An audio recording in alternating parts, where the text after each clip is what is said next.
Oh, well, hello, ladies and gentlemen. Good morning, good evening, and good afternoon, everybody around the world. Welcome back to the One Piece video featuring your boy, Enel. Come at you guys with a very, very spicy deck profile featuring OP11 here on the channel, let alone a leader in which everybody tends to hate, but no one's forgotten. Although he might not be top tier meta, he's still very, very strong, and he is I want to say checkmate for all new players who aren't used to this leader or know how to play around it. He's very, very good at what he does, and that's staying alive.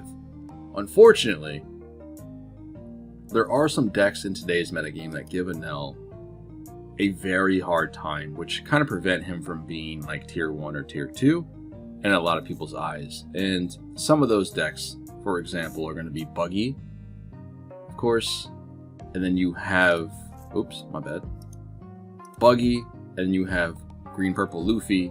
Both of these decks are very, very strong into Enel. And of course, obviously, the other Luffy in the room would be the Blue Purple Luffy. These three decks are very challenging for Enel to get over. If he could beat these decks consistently, he would definitely be a tier 1 or tier 2 deck. But alas, today we're going to play a bunch of games here as we typically do. But before we do that, let's dive into our deck list here and see what we got cooking up. Now, this list may look a little different. You may see a couple cards here you don't typically see in Enel variants out there, like the 7-cost Enel or the 7-cost Big Mom. One of Yamato. Crazy, right? But we'll get into it. Now, I built this deck in mind of dealing with green. So, Jewelry Bonnie, Law, and Smoker mainly. Because we are going to be utilizing cards like the Gidatsu and our 4-cost Kuzan, which 4-cost Kuzan, not a lot of players are expecting this because you don't get to play around against Enel all too often. But when you do and you have to deal with this card allows you to set up your plays to remove the problematic bodies on board. I.e., Kuzan deals with the big bad Tashigi, right? This hits the board, we put Tashigi in life, make our opponent discard a card from hand, then we follow up with a Zeus, and that way we can go ahead and pop your Smoker and or your Cavendish on your opponent's board without any follow-up from them, which is really, really good. They get to minus a card in hand, they get a card in life, which is really, really good for us because at the end of the game, we're a late game deck and our late game bodies are very, very strong with the Aces, the Enels, the Katakuris. We're able to hold out. And of course the Yamato if you're still playing a full set of these, but we'll get into that as well. I think this card is very, very strong in the current metagame. Allows you to remove a lot of bodies on board that your opponent probably are not going to be ready for, including other things like the Rosinantes here and the 2-cost Veggies that Law loves to play around with, and so does Eustace Kid. So, Kuzan, very, very strong. Outside of that, we're going to be utilizing 2 X-Drakes. This is just a utility 2K along with the 1 of Flampe. In case your opponent decides to starve you and you have no way of gaining cards, Flampe does the thing. X-Drake on the other hand, you already are a 4-life leader, so your opponent kind of likes to rush you down for whatever reason and put you on 1 to 2 life, so X-Drake is typically always active. This again allows you to do things like rest Tashigi, therefore you can attack into it to play down Zeus to pop other characters on board, which is pretty solid. Our late game pieces are going to be more so your Gidatsu for green matchups. You know, you stall them out a little bit. That way you have ways of popping Tashigi's, Cavendish, and Smokers on your opponent's side of the board with the Gidatsu. Due to 5-life leaders, this is a very, very strong card in the current metagame. Sanji, on the other hand... Oh, before we get into this, I did say this card is very strong, but it's not as strong as it was before because mainly we used the Gidatsu during the time where the Doflamingo was running around, so this card was very, very good in that regard. This helped us clear board, keep the numbers to a minimum, but since Jinbei has been gone, this card has seen a lot less play. So mind you, it's still pretty good against some matchups, you just don't have to rely on it as heavily as we did before. With that being said, this can easily be taken out of the deck and you can replace it with other cards, like either Nami variant here, which would be the 2-cost Banish Nami or the 5-drop Pop Nami here. You have to be mindful though that you have to pitch a trigger in hand to get this effect to go off. So You don't really have that many triggers in this variant of Enel. You have the Kikanojos, the zero cost events, and that's pretty much it other than your electro cannons here. So, with that being said, Nami gets a little bit less value, at least in my variant of the deck. Which I feel like this is almost a staple build. There are some spicy things here, like the 7 cost mom, so of course you can add in other triggers here to make this a bit more consistent, but I digress. The deck is very, very flexible, and it can be built in numerous different ways. In any case, our blockers today are going to be Shirahoshi and Sanji. Sanji is Queen for yellow, and I'm sure you guys know what Queen is, or where Queen is a purple card that allows you to do -1 Dawn, draw 2, trash 1. If you're at 2 life or less, you get to draw 2, trash 1 from hand. This really helps out the Enel and allow you to dig deeper into your deck to find your big bodies or get a little bit more counter. Pretty good overall. I only run this at 2. I feel like 2 is fine. You could up this to 3 and do okay, but I feel like 4 is way too many. And speaking of way too many, Yamato. The reason being we are running this at 1 is because this card has not as much value as it once did. You got to keep in mind that there are a lot of 3 and 4 life leaders out there nowadays, and that is mainly the Luffy variations. So every Luffy out there is typically not going to be a healthy contender to get Yamato's ability off and, you know, kill something on board that's relative. Every other deck out there, yes, this can be pretty good against things like Jewelry Bonnie and Blackbeard. Unfortunately, Blackbeard turns off all your on plays, so Yamato again loses a lot of value. This is why we're only running this at 1. You can actually cut this out nowadays and not hurt yourself as much as you would think, to be fair. But this is the only reason why we have this is if we do end up going first and losing the die roll, we can draw into this later on in the game along with the 7-drop Mom and the 7-drop Rush and Nell. Outside of that, our other big bodies are going to be your 10 cost Enel, which is much better than your 10 cost Ace. You can argue that point if you'd like to, but this allows you to heal when you're at 1 life and putting you back to 2. Also swinging for 12k. Whereas Ace swings for 10, still can heal you if need be. These are both very, very viable cards here in this deck list. The 8 cost Katakuri, you still need to see it, you must have it. This helps you out in every Luffy variant out there in every purple deck. This allows you to remove the 8 cost blocker Katakuri to deal with it. And you also got to keep in mind that we no longer have the best card in the game being Kingdom Come or Raigo, depending on how you want to call it. This card was very, very strong, and unfortunately, they had to ban it, and for whatever reason, I do not see it here on the sim anymore. For some, I don't know what's going on about that. That's a little crazy. Is it really not here? There it is. Crazy. This was one of the best cards in the game, like hands down. This card killed anything in the game. It's really, really strong. So apparently Bandai said it's too good. So we have no other ways of removing big bodies outside of Katakuri. And most of our problematic cards that we're going to run into are going to be the 8 cost Katakuri blockers that we can't really get over or deal with. But Katakuri comes in handy, allowing us to put them to life and doing their thing. The 7-drop Rush and Nell is mainly here for Blackbeard matchups. So, and Rob Lucci. They have to remove this character twice before he gets off the board. He's a 7k swinger that has Rush. He's very sticky. Pretty solid card. Big Mom, just a spicy card for me. Like I mentioned before, this deck list is very, very flexible. Hypothetically speaking, remove the Gadetsus, the Big Moms, and the Yamatos, then there you go, go nuts.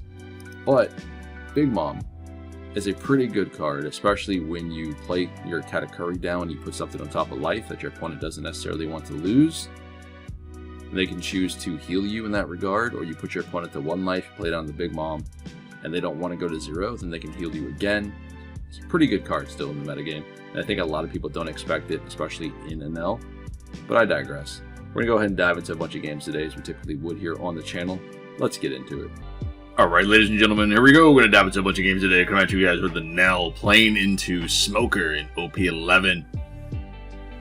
Feels like it's been a very, very long time since we played around with this leader, man. I'm super stoked for OP12 when we gain access to the Kuma. Being able to heal 2 times on a 6-drop is kind of gross when you would have a passive ability for a leader skill such as Enel's. So I can't wait to see what people cook up here. On top of that, with the brand new ban list coming out in August, I'm sure it'll shake up the metagame where Luffy's aren't as prevalent as they are right now. So a lot of other decks will probably get a leg to stand on. So we'll see what goes on there. I mean, Enel did get hit hard when they took away Raigo and stuff, but we'll see, man. I think he has some space to grow. It really all depends what next month brings, but we'll see. In any case, this matchup here should be relatively easy for us, as long as he doesn't gain a bunch of cards for the Eustace Kid or the Hody Jones, stuff of that nature. So we're going to try to starve him as much as possible. And I think the Kuzan here is really going to help out, because it allows us to remove the Sanjis, it allows us to remove the Tashigis and stuff like that, so he can't protect himself with the Smoker and Tashigi combination. The Smoker being on board is very, very terrifying for yellow decks due to the banish effect, but if we're able to lock down the Tashigis and stuff like that, we can remove it, because it only takes one Zeus to pop it. So, and I feel like every time they play Smoker down, they always combo up with Tashigi. So, I mean, we'll see. We do have the X-Drake on board, so between X-Drake and Kuzan, we can remove it. And I'm willing to block out here. Oh, okay. I thought he was going to go for X-Drake. Interesting. I'll guard this anyway. This just gives us another body on board the poke. So there's the Tashigi. Ooh, we get a Kuzan here, actually. Let's go ahead and rest this first and attack into it, and see what he wants to do before we play down the Kuzan to remove it. Okay. We're gonna go 7. Actually, we don't have to do that, because we can just go 6 here, and hopefully we can clear it. If we're able to... No, we're gonna add more Dawn, just in case. I feel like he wants to protect this. So if we go 9, then we can actually do the cannon to pop the Smoker. Okay, cool. We got there, boys. We'll go ahead and pop that. We'll pass it over. That's pretty good, man. We're supposed to be a... I don't want to say a control deck, but it feels like a control deck, you know? I mean, he is on 9 Dawn here, so Eustace Kid could be coming down. Draws a Smoker. Yep, okay. Another Tashigi.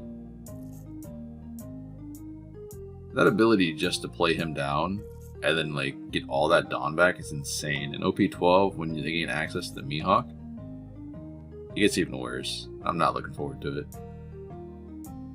What else are you gonna do here? Okay, Rosinante. Okay. Unfortunate for you. Actually, well, what might be better here is we can cannon and Kuzan.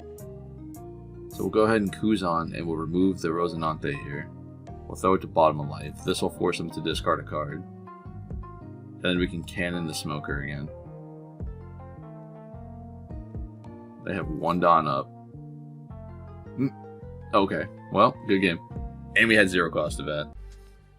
Alright, ladies and gentlemen, here we go. Coming at you guys with another game with Enel playing into blue, purple Luffy in OP11. This is going to be a very, very hard game. I feel like both Luffy variants are very challenging.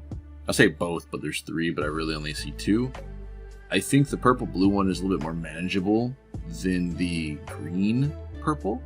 You know, when they're able to play down back-to-back puddings, it can kind of get very, very rough due to the fact that we don't have any removal in the form of Ragnarok.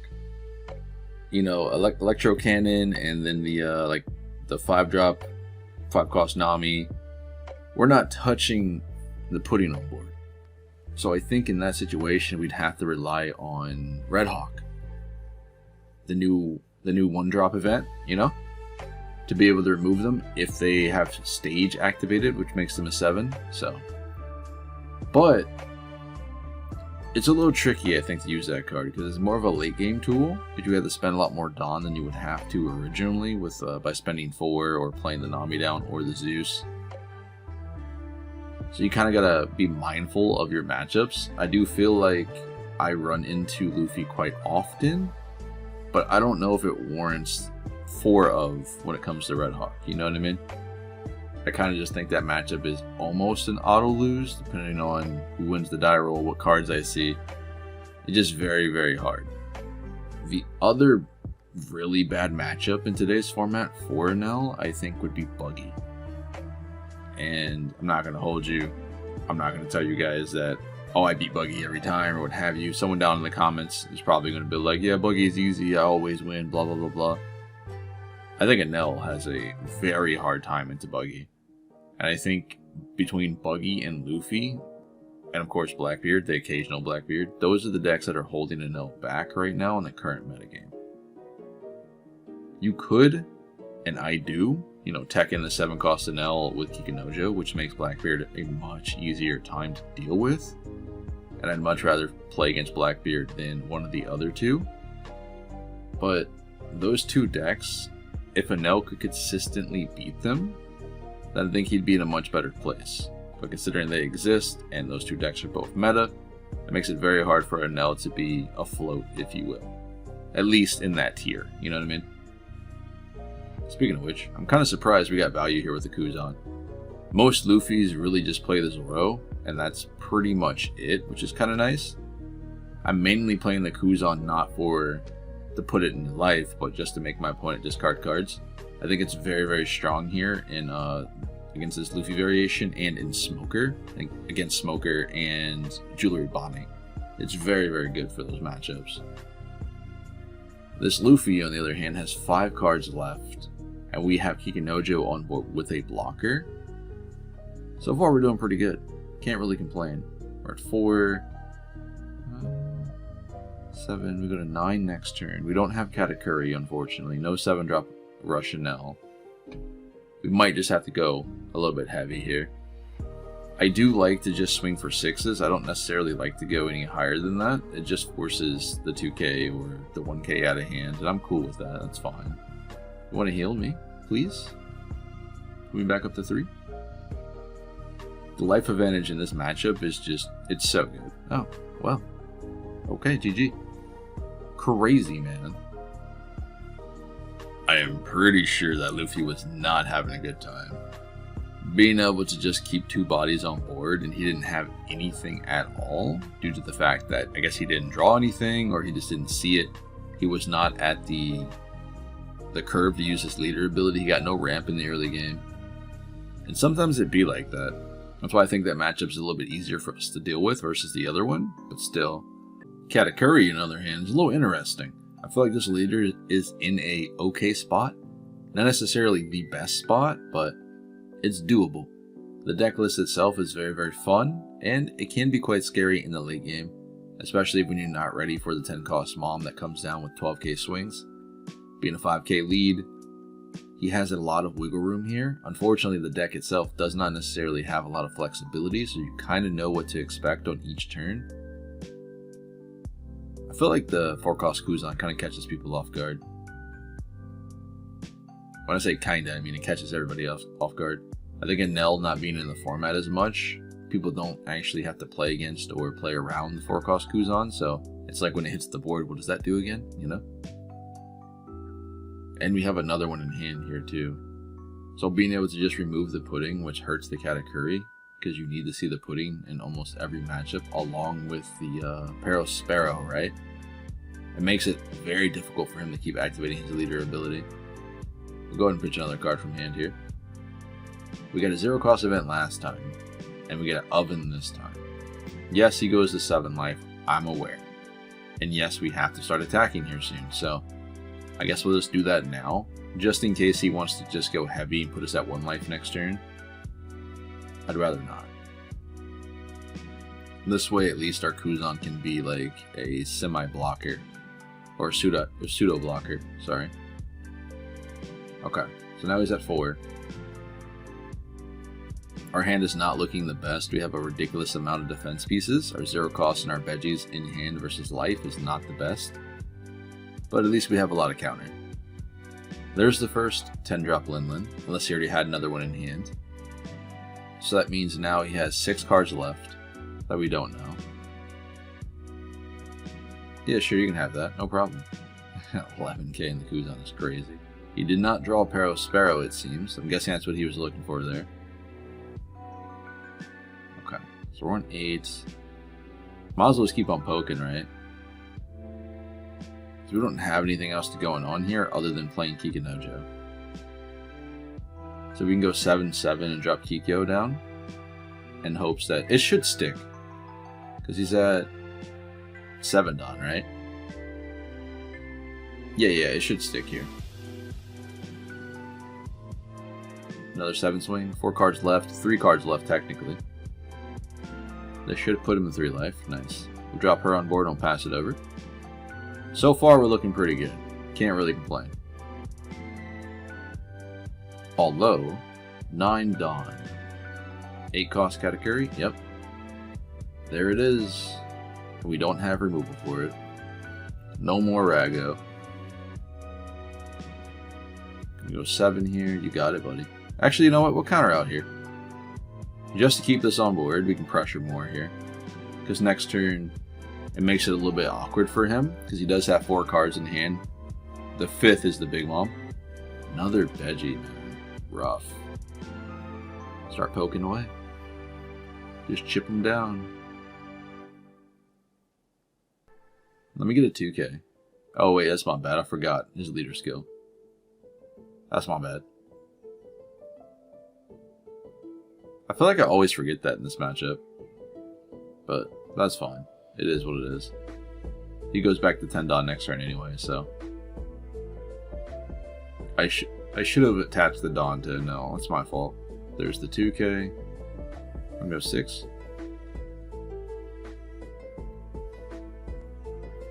Nice. I'm just gonna poke him again, or at least get the blocker off board. If only we were at 1 life here, but he decided to attack into the Kuzan previously. I guess it really doesn't matter because we would still be at 2, but this way, instead of dropping the Katakuri, because we were going to play Katakuri to put his Katakuri in bottom of life, and then we'd have 2 Dawn floating over, in which we should have attached to Kuzan and Enel there for the swings. Playing our 10 drop Enel allows it to actually hit the board with no risk, because he can't kill it, because we have a lot of counter in hand here, in which we're going to defend off for this Kikinojo. I know it's silly, it might be silly, but I think it's definitely worth it. He's going to go 5 here. Go down the 2. Get a Gadatsu. I always forget about this card. I feel like I never get value with Gadatsu here anymore, unless I'm playing into, like, Jewelry Bonnie, pretty much. Because there's no more Doflamingos, so I'm really thinking about cutting the Gadatsu, but I'm not entirely sure just yet. I might get rid of them for some Brules, just to have extra blockers coming out of life. But we have to do some more testing here in OP11. In OP12, sorry. That's mainly what I've been focusing on as of late, is OP12 stuff, but we still have about a month to go, okay? Go ahead and go 8K to lead. Force this man down to 3. Well, I guess he can go, what, 6 and then give me 3K counter? Okay, cool. Go 12. Heal an extra life. We can get rid of the Gadatsu here. And now he's got 6 cards in hand. Draws for the 7th. We should be able to win next turn. Realistically. Yeah, okay. Yeah, so we got it. His only play here really is just to clear board. But we have the counter in hand here with the 2 veggies, so we should be fine. Because going life doesn't kill me, which is nice. So just use his leader ability here, I assume. No, 12 to Kikinojo. You got it. We'll take the 3. I mean, that's really good for me. And sorry, you cannot have that one. If you want to go lead... Okay, never mind. Alright. There's Yamato. Yamato is another card I'm thinking about cutting out of the deck entirely. I know I mentioned it earlier, but still. Oof. Well played, man. Would you look at that? Everybody's most hated deck in today's format, outside of Luffy, I guess, right? Bello Betty is almost unfair in the hands of a skilled player. Being able to just slap down 2 bodies on board, whether they're 2 searchers or, yeah, 2 searchers, then on the following turn, Katakuri. It can be pretty rough, man. Ooh, thanks for healing me. Appreciate it. But Enel seems to have a really good time in this matchup thanks to our leader ability, which is really, really good here. Outside of that, though, I don't necessarily know if a Bello Betty is going to be necessarily like a skilled player. I think she has a low skill ceiling, and it doesn't really take much for this deck to get going. It's really just if you see the nuts, you see the nuts. That's really all it comes down to. You can argue there's skill involved. There's not really, to be fair. You just play around the triggers. You don't attack when they have a full board. You know, there's a lot of things going on here in this match, but it's not necessarily something that you need to be worried about. There are a lot of decks that have a really hard time into Bello Betty, but I think every matchup is winnable as long as they don't see the nuts. There's a, what is that, Searcher? Okay. They do have the Karasu here. So all I'm worried about next turn would be the Ivankov. The Ivankov into another Karasu could be pretty problematic. That makes me a, what, 3k lead? So we're going to have to remove this immediately. And then you know what? This might be risky, but if this is a trigger, we'll play Zeus. No trigger. How about this one? Oof. No trigger again. Now let's Zeus anyway. We'll pop the Kuma. Why not? I'm not in any danger here, so. Oh yeah, I forgot. We'll probably do like 2 more games after this one. Maybe 3. Maybe 3.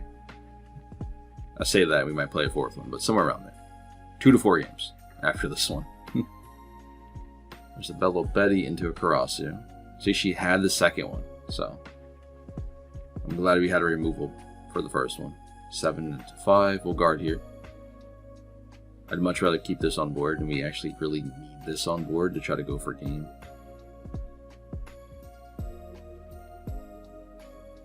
So they're using stage, they get another Karasu.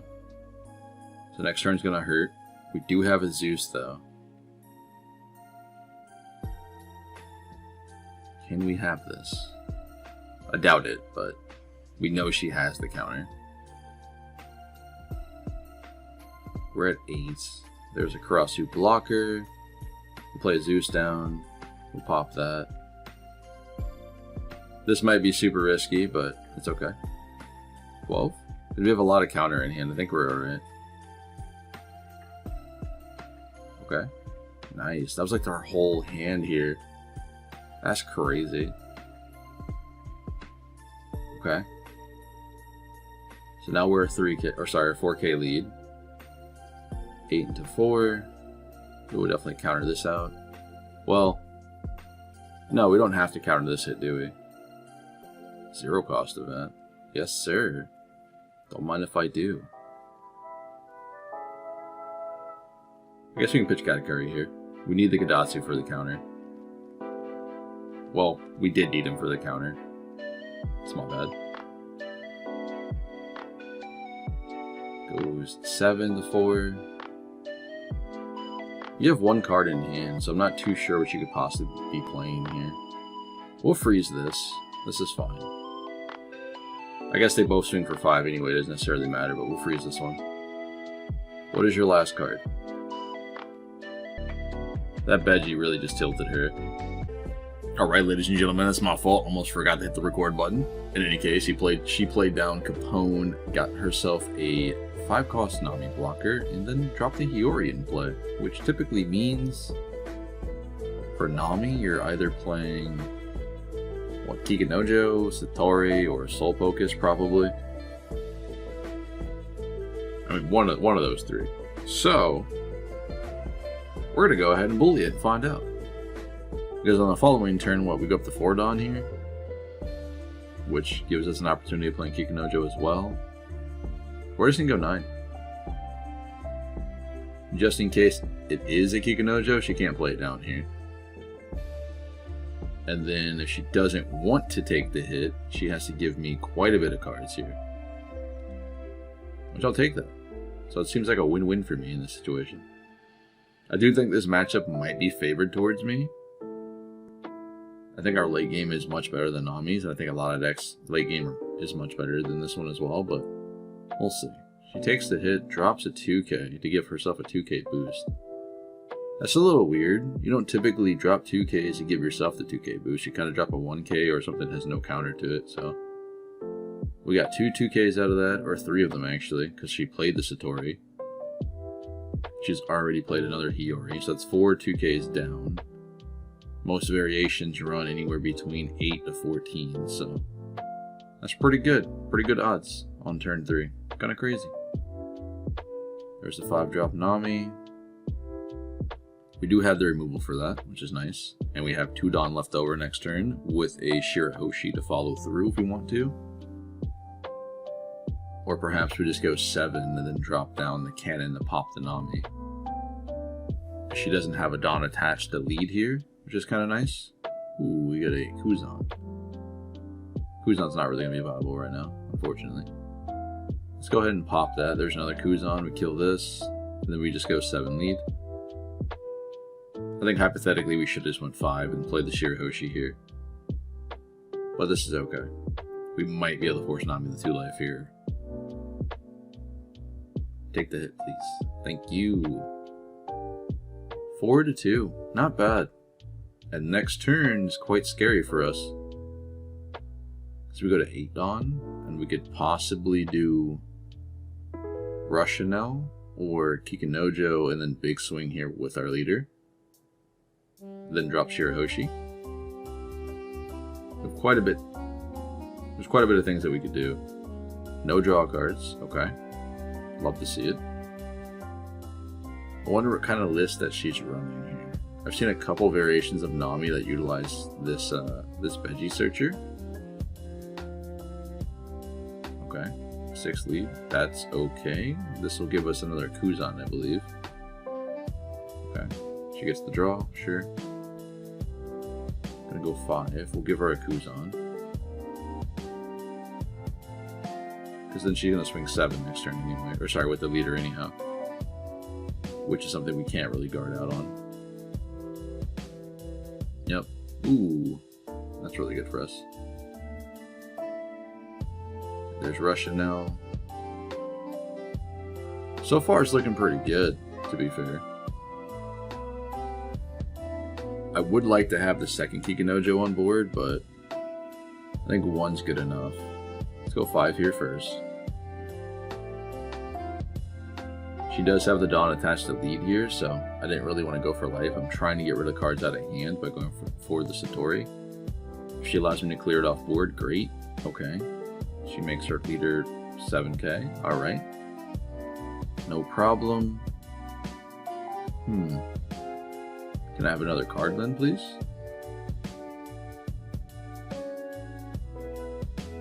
What you gonna do?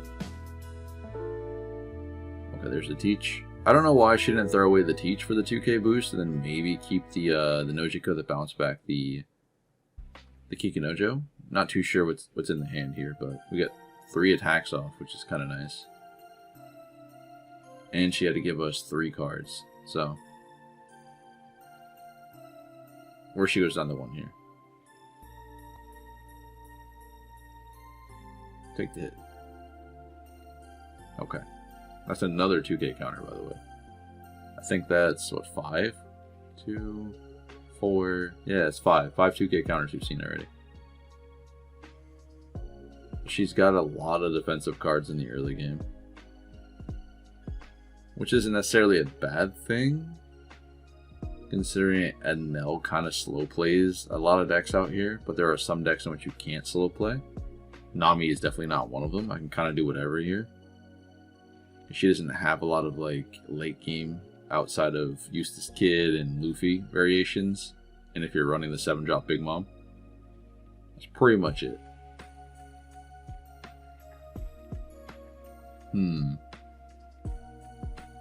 We probably should guard this. Oh, okay, alright. She gets the Dawn back. Or sorry, she attaches the rest of Dawn to lead. And then if she wants to swing at Enel again for 7, she could. I guess we'll just let this go. We don't really have the counter in hand to protect it both times, unfortunately. So. Yep. You got it. So there's the mom. She gets the draw from that. Thankfully, we have not been puddinged, which is nice. Let's go and play play down an L here. We'll go 12 into 8. We'll heal ourselves, pitch the Kikinojo. This will force her to have 5k counter. And then we'll pass turn after this because we can't hit her, unfortunately. I guess we could, just to get cards out of hand, but it's not really going to go through, I don't think. There's no way she takes this hit. Okay, she gives me a 2k again.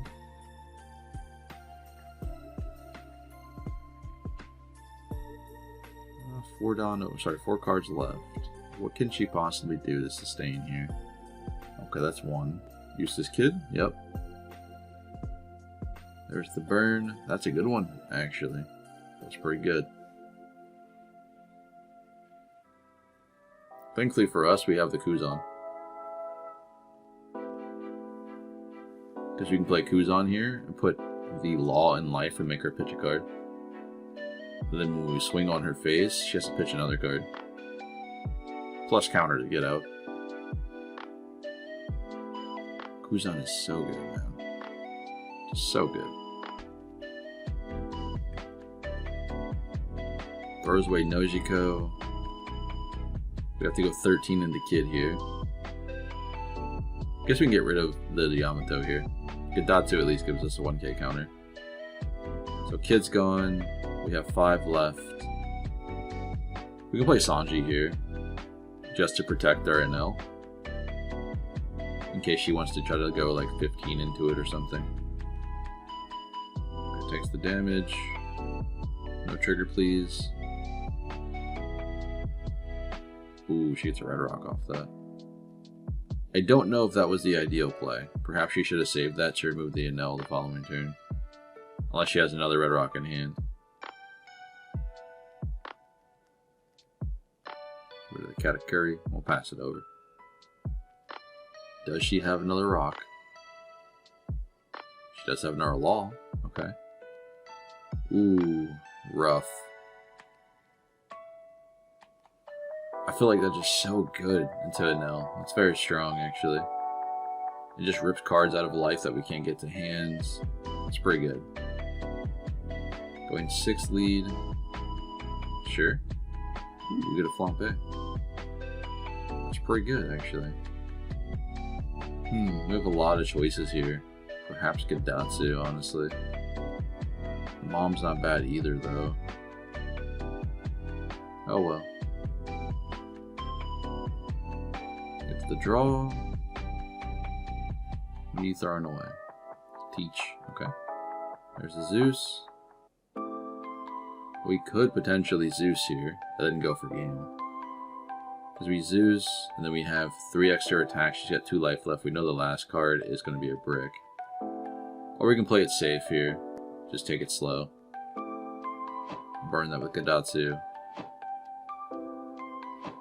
It's a good thing we actually kept the Gadatsu there instead of throwing away. Or sorry. It's a good thing we kept the Gadatsu.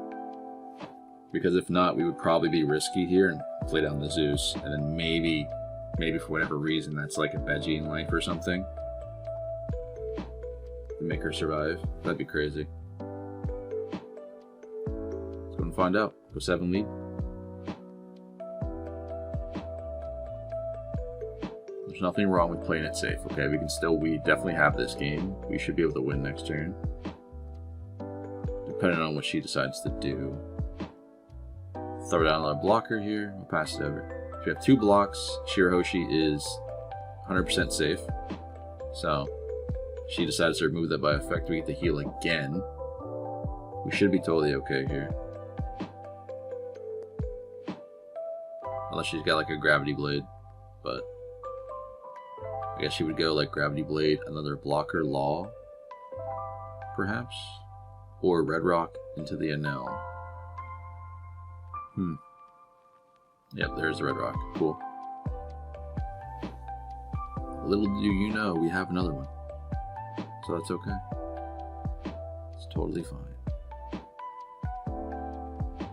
4 down open. You definitely need to play a blocker here, otherwise you lose next turn. So I think at that point we just go for game with Sanji, Kadatsu, and Enel. Ooh, we get a Veggie. Can't use it, but we get one. There's another Enel. 1 down open.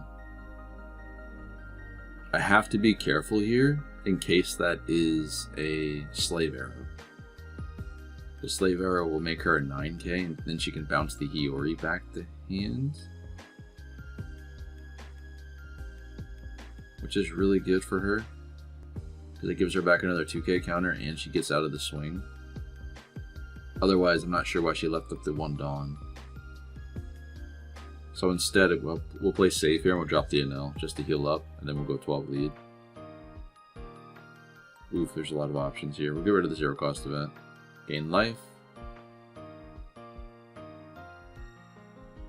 Unfortunately, Kadatsu can't swing this turn because she's a 7k, but we should still be able to put her to 0. Nice. Okay. The slave arrow was just kind of risky there. She probably didn't have it, but I'm not necessarily in any dire straits here, so she has to make a choice and go for a game at some point or try to clear board. She definitely needs to see another Red Rock, but I think that's it for her here. There's no way for her to gain an extra life outside of playing a Soul Focus. And then she wouldn't have the Dawn attached to lead, so. Sure, Hoshi. You can draw a free card, no problem. She's leaving up 1 Dawn, so that means she definitely has it. Or it's probably like a Red Hawk. One of the two. Okay. We'll go ahead and pop this. And let's go for a game. Actually, you know what? Just in case. Just in case. Because that would be a slave arrow, bounces back to Hiyori, then drops like whatever else she has in hand to guard out of it.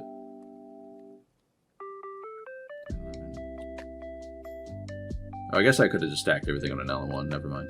That's math. That's my fault. But we'll do it anyway.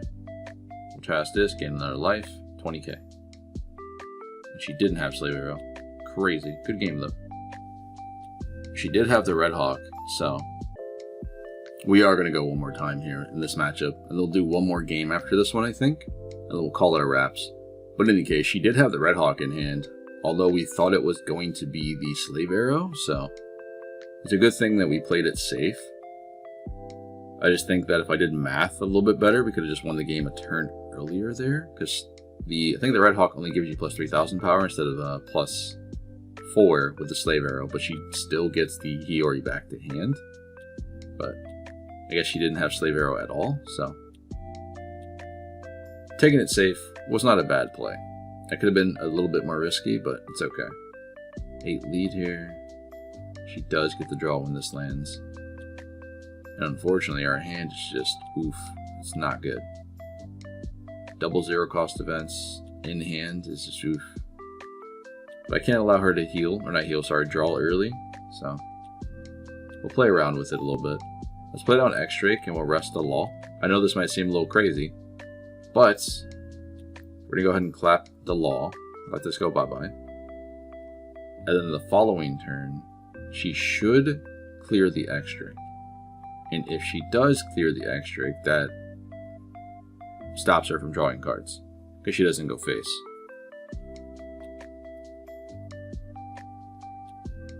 But I think in her situation, I probably would still clear the X-Drake, just because he can just rest all of your Law blockers.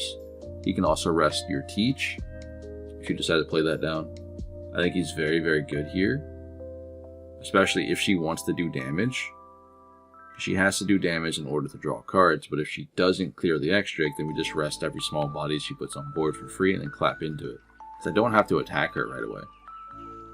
There's a Cavendish. There she goes. Okay, cool. That's fine. That's perfect, actually. Because now we can play down Zeus, pop the Cavendish. Get rid of that. We can go 5 lead here. And force her to give me a card in hand. And then we can slap down Kikinojo. How's that for an early game turn? It's pretty good. There's a pudding. I'll pass it over. Surprised she was willing to throw away the pudding so early. Knowing that Enel typically gets a really big hand, I don't know if I would have done that. Kikinojo. So she can heal, which is unfortunate. But we're going to have to find a way around this. I'm going to need to see a cannon or another Zeus. I don't want to keep that on board if I can possibly like avoid it. So, I know she does get the heal off of it, but still. Oh, okay. You're cool. It's like we had identical starts here. Kind of crazy. Unfortunately, we have the late game. The Katakuri. Actually, that's kind of perfect, isn't it? Let's go 5 lead. It's actually very perfect. What you gonna do? She about to give me that 2K. That's what's gonna happen here. Yup, Nojiko. Go and bounce this to bottom of life. We'll pass turn. Normally top life would be okay in the situation if I was running the 8 cost Eustace Kid, but in Nami's case we have to put it on bottom of life. It's a brick, and it's much better that way. Because we don't have any other form of like burning the life there unless we play a Big Mom down. Which in that situation she might just heal us. So I'm okay with that. She put all those cards to the bottom of the deck. Plays on Kikinojo and Nami this turn, which is really good for her. I guess we have to take this hit because our hand is pretty terrible. Which does kind of suck. Ooh. Ooh. You know what? This could really fix our hand. Never mind. I lied. It didn't do anything, unfortunately. That's crazy. Getting a cannon into a Sanji or something right there would have been pretty good. Yeah, we can probably KO at least the Nami here if we wanted to. Let's see what she wants to do here first. Okay, get rid of Zeus. We're also going to play a Zeus. We're going to pop the Nami. Or sorry, not the Nami, the Kikinojo. The Nami on board is kind of irrelevant. I don't really mind if she blocks or not. She has 5 cards in hand here. It doesn't really matter to me. I'd rather get rid of the body on board, especially when I know she's not going to swing with the Nami. Nice. And we have a ridiculous amount of counter in hand, so we should be fine regardless here. This should put Nami to 2 life. Or get the blocker. We'll take it. Alright, so there's 7 cards in hand now. What are you playing for 10 here? I imagine it's not Eustace Kid, but I could be wrong. Okay, so there's a law. Okay. Veggie. What are you searching for? Luffy, I guess? Okay, puts everything on the bottom of the deck. They did get a red hawk. Or a red rock, sorry. Ooh, a pudding. Yo, I got like basically the same hand actually. The only difference is I believe we had a... No, we have the mom in hand. Yeah, we got practically the same hand. It's kind of crazy. 5 here, and then 6 lead. Another Kikinojo, we'll take that. We'll trash the Enel here, because we're going to need the 2K counter when she swings on us. With the 0 cost event. Or we can get rid of the 0 cost event here. I think we're going to play the, not the Enel, but the Big Mom next turn. I'll trash the Enel. That's fine. She should be going 6. Yep. We'll give you the 2K. And here comes a big turn for us. Let's go 5 lead. I should have cleared the Zeus. That's my bad. I guess I can use our Zeus to pop the other Zeus. That's fine. Let me get that 2K. There you go. Clear this.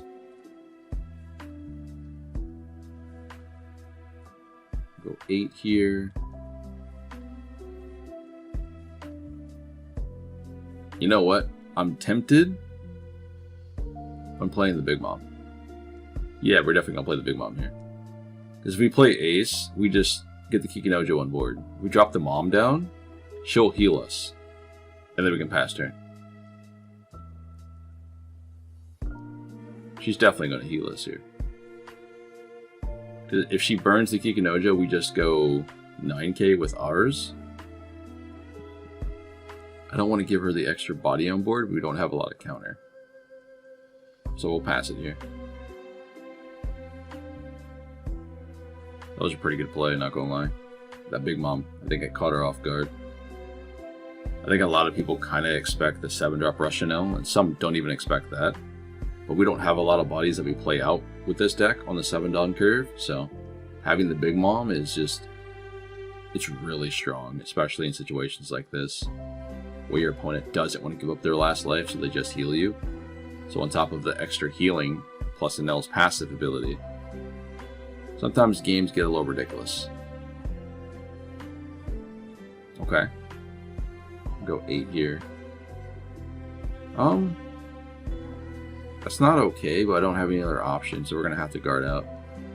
And then she can't clear it, which is nice. We have another Rush Enel. She got 6 in hands. We're going to go 7 lead. And just start poking. I think it's better to do it this way and play the 7-drop Enel than it would be to play the Rush Ace. Because this gives us more Dawn to attach to lead, so our leader can also swing as well. That's math, yep. Get that. We'll go 8 here. Sure. I forgot about that law, actually. And GG. At least this should be over. 15. Yeah. Well played. Not bad. Alright, ladies and gentlemen, this will probably be the last game of the day. Come at you guys with Enel playing into Marshall D. Teach in OP11. And then we'll dive back into the deck list and we'll talk about some future changes when it comes to what we're gonna expect going forward with Enel and OP12. But in any case, this is the one and the only matchup in which is very, very hard for you because a lot of our abilities are all on play, especially our late games. And Blackbeard kind of shuts off our Yamatos, kind of shuts off our 10-drop Enel. Or sorry, 10-drop Ace. Sorry, my bad. So your only out here in this matchup is going to be the 10-drop Enel and the 7-drop Enel along with Kikinojo.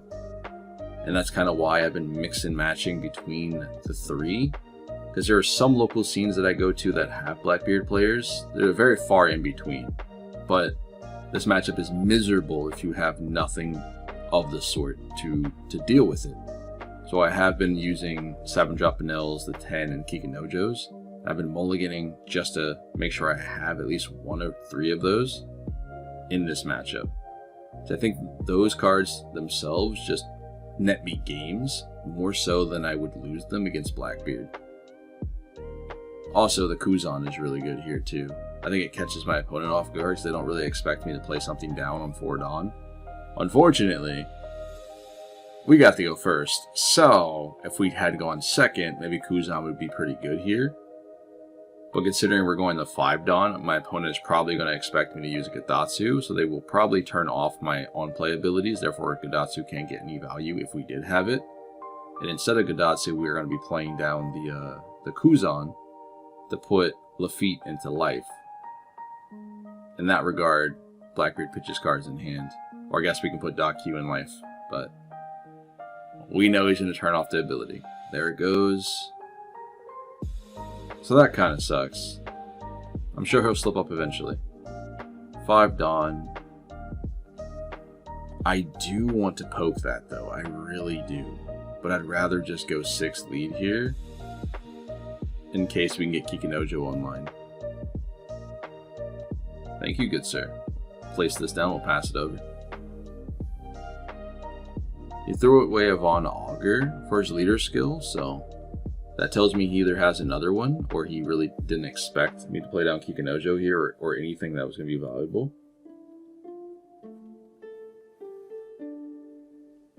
At least he can get that card back from the trash, so it's not necessarily too big of a deal. 6 Dawn. I believe it's 7 for the new Teach, so I don't have to worry about that just yet, because that's problematic here. We really just need to get a body on board to prolong these games. There's a Kuzan. He still has stage left. Going 5 lead. I think that's fine. As much as I want to give him the Kuzan, we might be able to get value with it next turn, or the turn after that. We get an ace. Okay. You can't pop Kikinojo, interesting. I'm not sure why you decided to play that down. Okay. Oh, okay, I see. You're gonna heal me. Crazy. Thanks for that, I guess. I don't know if I would have done that, but, you know, each their own. Let's go 5 lead here. Sure. Puts him to 2. Go 6. If this lands, which it shouldn't, but if it does, he's not going to expect the Russian L. Actually, you know what? We can play Big Mom here. He takes the hit anyway. Yeah, we'll play Big Mom. I know the Enel might be a little bit more valuable here, but I think he's going to heal me. Right? He's not going to go to 0 life. He heals me. Let's go, boys. And then next turn, we have an opportunity of dropping down the ace or the 7 drop Enel, depending on what he decides to do here. Ace isn't going to be able to do anything other than heal me. Whereas the 7 drop Enel can just rush in. This way we have 4 attacks this turn. He's only on 8 Dawn, so sure. Trashes .Q for the stage ability. He's gonna go 6 in the Kikinojo here. We will guard out. I want to keep this on board. Actually, necessarily we have to keep this on board. Alright, never mind. We tried our best. Oh, going for the Big Mom. Sure, that's fine.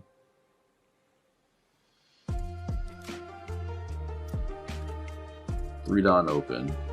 Maybe another Lafitte and he goes 6k lead. Or plays on a blocker here, then goes 6k lead.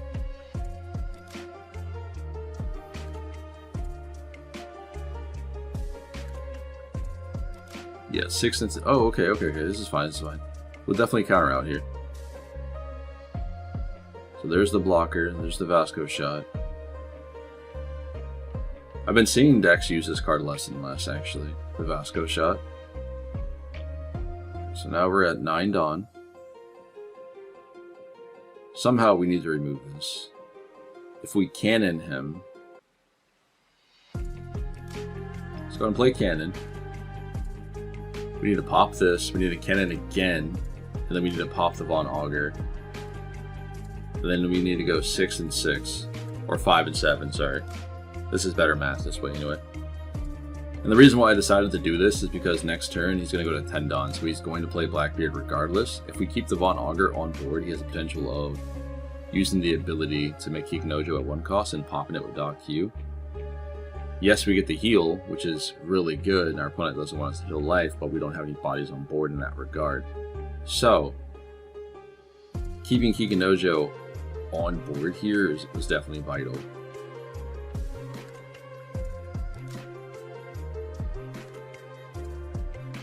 So we get a Sanji. There's the Blackbeard. So Blackbeard's going to turn off the Kikinojo if she can't swing.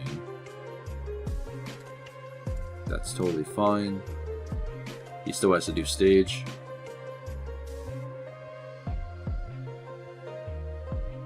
Stage, please. Thank you. There's a stronger.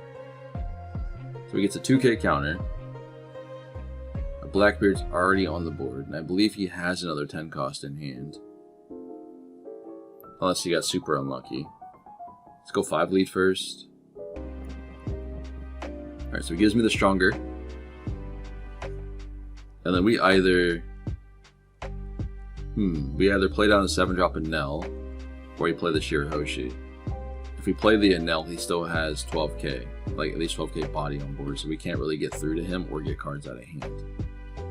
Because we can only go up to a 10k Enel swing, which is irrelevant here against Teach. This way around, if we get the ace on board and it stays a turn, we win next time. There's no way we don't.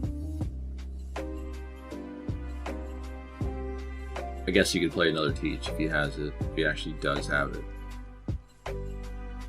Wow. So we did have a 7 cost Teach. Interesting. There's the 10. Yep, 10 beard hits the board, freezes the ace, no problem. Goes 5 lead here. That is okay. We'll guard out with the Sanji. Because we're going to need to drop down the Enel next turn if we want to go for a game. Realistically. Because that way we can go 7, 7, and 7. Although he does have 2 blockers on board, we can at least put him to 0 life. Oh, he's swinging. That's crazy. It's actually wild. Wow.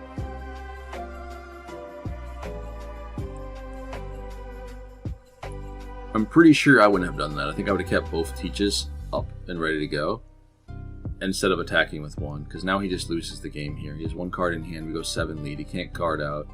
Or sorry, he can't counter out. And then I either go 7 or 9 here, but we can't swing with ace, so we have to go 7 and 7 and hope that's the W. Even if it's not, we still survive next turn with the amount of counter that we have in hand here. What you got? Do you have it or do you not? You didn't have it.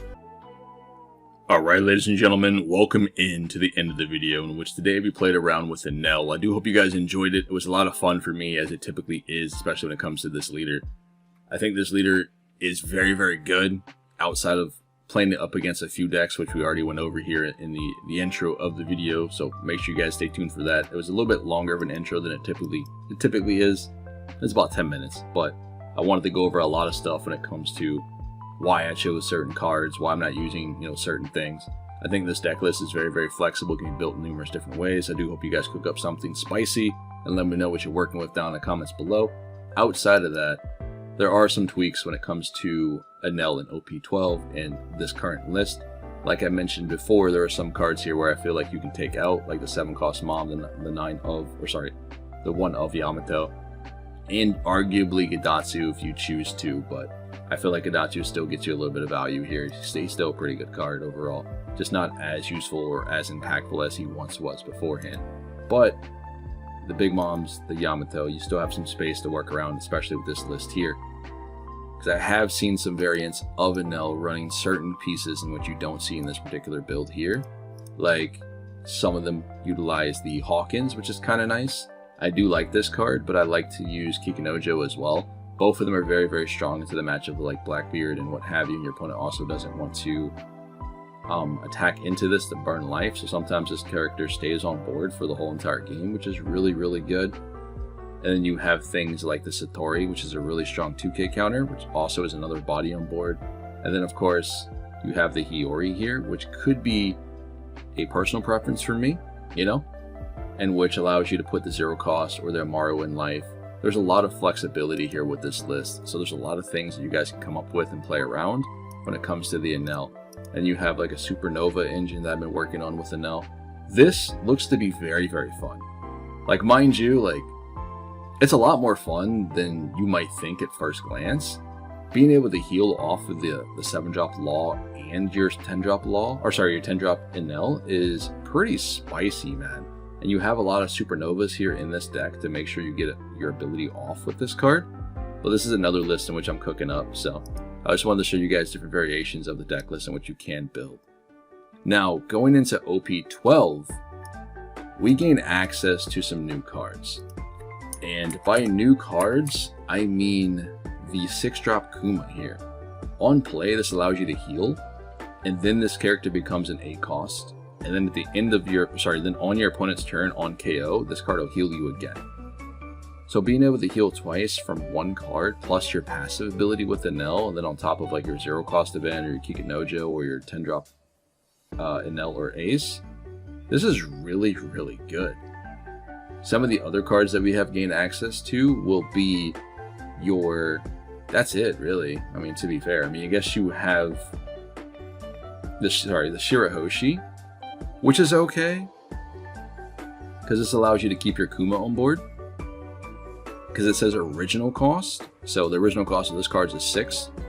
It does gain +2, but that's the effect. So this allows you to keep the Kuma on board for a little bit longer. This also allows you to keep your things like Hikinojo on board, or your Sanjis and other things, which is kind of nice. But mainly, I think we get access to Kuma and the Shirahoshi coming out of OP12. Arguably, Doflamingo might be a little bit fun for us to play around, but this is another 8 cost body with no counter. So this could potentially replace things in the deck list and get a little bit of value. But I think for me, we're mainly going to be playing around with the Kuma. I think the Kuma is the thing to go to in OP12. And I think every yellow deck in the format will probably be running this card. But I digress. I do hope you guys enjoyed today's video. Hope you guys had a lot of fun with this one. And hope you guys have a good time at your local scene coming up here soon. Either way, this has been Pawseplays. Remember to hit that like button on these videos so we can get these things floating around. I will catch you guys in the next one. Stay safe out there. I'll see y'all later.